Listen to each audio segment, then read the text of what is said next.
सबका साथ सबका বিকাশের ভোট হচ্ছে বক্সনগর এবং ধনপুরে। বক্সনগর এবং ধনপুরের উপনির্বাচন প্রসঙ্গে প্রদেশ কংগ্রেস সভাপতি আশিস কুমার সাহা জানান, এই উপনির্বাচনে আরেকটা প্রহসন নতুন করে মঞ্চস্থ হচ্ছে।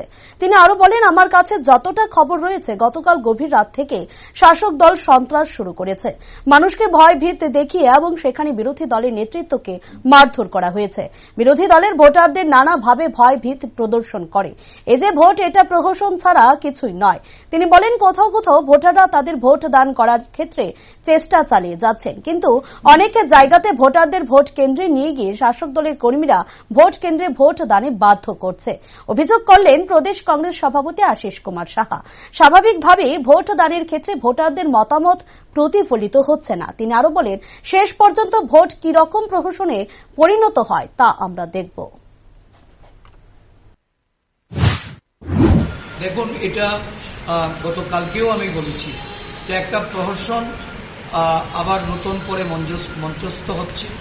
গতকাল রাতে গভীর রাত অব্দি বিভিন্ন জায়গা থেকে যতটা খবর পেয়েছি, নানাভাবে মানুষকে ভয়ভীতি দেখিয়ে এবং সেখানে কিছু নেতৃত্বের উপর মারধর করা হয়েছে। সাধারণ ভোটারদের নানাভাবে ভয়ভীতি প্রদর্শন করে এই যে ভোট, এটা ভোট প্রহসন বলা যায়।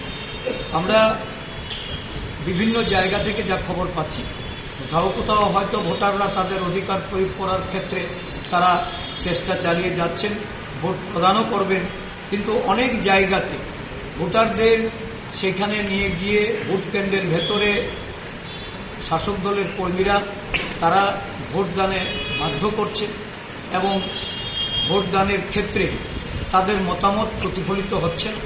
স্বাভাবিকভাবে এই ভোট প্রহসন এটা চলছে, আরো বেলার দিকে গেলে বিস্তারিতভাবে বলব।